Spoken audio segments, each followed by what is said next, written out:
สวัสดีครับคุณผู้ชมครับขอต้อนรับเข้าสู่รายการใครๆก็เข้าครัวนะฮะวันนี้ผมก็กลับเข้ามาในครัวอีกแล้ว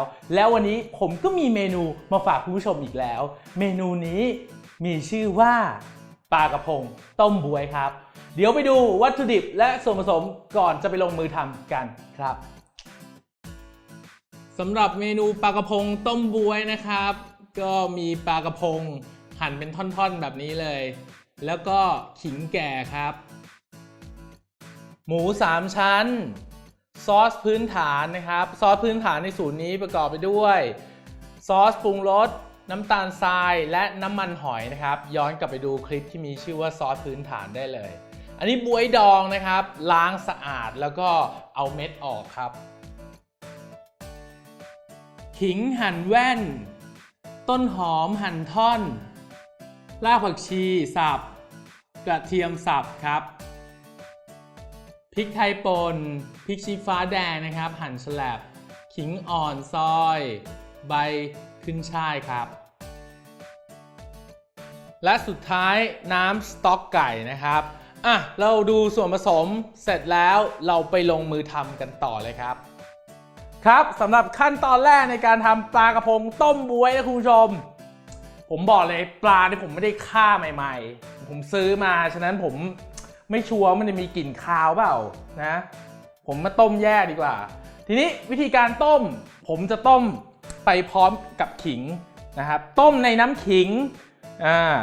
คนหลายคนเข้าใจผิดใส่ปลาไปพร้อมขิงเลยไม่ได้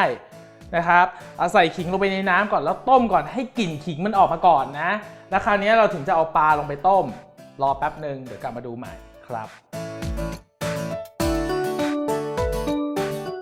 คุณผู้ชมตอนนี้ต้มน้ำกับขิงนะครับจนมันเดือด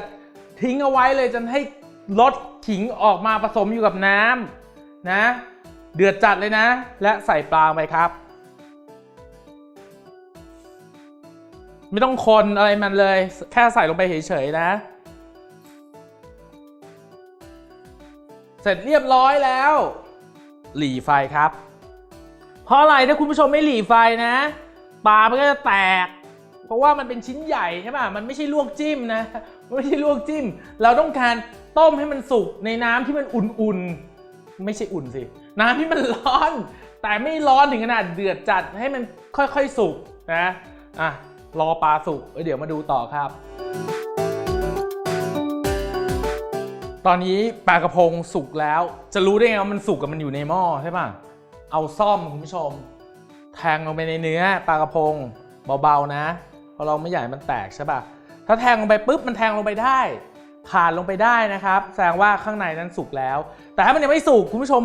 กดลงไปเนี่ยมันจะดังกึดกึดกึดนะฮะเหมือนกับแบบมันติดเนื้อยังไม่สุกยังไม่ได้เนาะ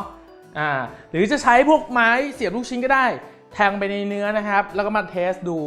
ถ้าข้างในมันอุ่นๆนี่แสดงว่าใช้ได้แล้วนะฮะโอเคปิดไฟตักใส่ชาม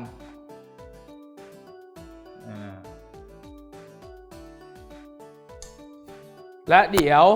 เราไปทำในส่วนของน้ำต้มบ๊วยกันต่อครับ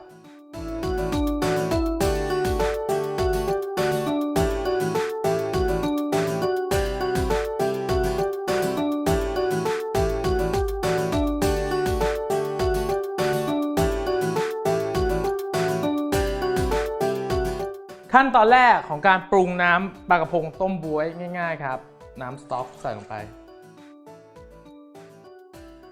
รากผักชีครับใส่ลงไปไม่ต้องสับก็ได้นะใส่ลงไปทั้งรากก็ได้กระเทียมครับแล้วก็ขิงหั่นเป็นแว่นๆอย่างนี้เลยใส่ลงไปนะฮะหมู3ชั้นและเปิดไฟ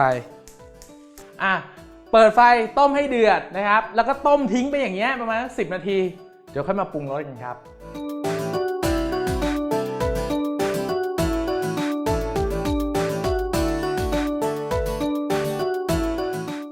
ตอนนี้น้ำสต๊อกได้ที่แล้วเรามาปรุงรสกันเลยดีกว่าคุณผู้ชมอันนี้ซอสพื้นฐานนะใส่นิดเดียวแหละ เมนูอื่นใส่เยอะอันนี้ใส่นิดเดียว แทนที่จะมาเหยาะซอสนู่นนี่นั่นทีละหน่อยก็ผสมมันรวมกันเลยแต่ทุกสูตรมันไม่เหมือนกันนะบางสูตรก็ใส่ซีอิ๊วซีอิ๊วขาวด้วยคุณผู้ชมสามารถย้อนไปดูในคลิปที่มีชื่อว่าซอสพื้นฐานได้แต่ว่าในคลิปทำอาหารของเราเนี่ยบางทีเนี่ยมันเปลี่ยนสูตรไปเรื่อยๆนะครับคุณผู้ชมก็ต้องดูใต้คลิปนะก็จะมีเขียนบอกเอาไว้ว่าซอสอันนี้มันผสมไปด้วยอะไรนี่บอกครบแล้วนะโอเคนี่บ๊วยใส่ลงไปนะบ๊วยนี่มันก็เค็มๆอยู่แล้วคุณผู้ชมชอบเค็มมากก็ใส่มากๆนะใส่ละ4 เม็ดก็พอละอ่ะพริกไทยป่นนะครับให้มันกลมกล่อมน้ำสต๊อกเนี่ยผมหวานอยู่แล้วนะถ้าคุณผู้ชมทำน้ำสต๊อกที่มันแบบว่ารสเข้มนะตัดน้ำตาลทรายลงไปหน่อยแต่ไม่ต้องตัดแล้วสิซอสพื้นฐานมันมีอยู่แล้วเฮ้ยสมองเบลอหมดแล้วชิม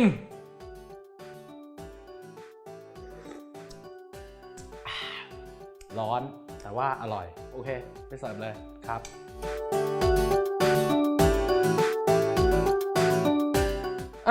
เสร็จแล้วเสิร์ฟแล้วก็ไปกินกันดีกว่านี่ตักนี่อย่าลืมตักหมู3 ชั้นด้วยนะนี่พระเอกของเราบ๊วยโอ้โหสวยงามตกแต่งขิงนะครับใส่ลงไปต้นหอมนะฮะปึ๊บแบบนี้แล้วก็ขึ้นช่ายนะครับกินด้วยกันเข้ากันมากพริกชี้ฟ้าแดงใส่ลงไปแบบนี้นะครับสวยงามรสชาติดีอร่อยได้เรื่องเมนูแบบนี้คุณผู้ชมสามารถจะเข้าไปดูสูตรอย่างละเอียดได้ที่เว็บไซต์ของเราที่ foodtravel.tv สำหรับวันนี้ผมเชฟปูขอลาไปก่อนครับสวัสดีครับ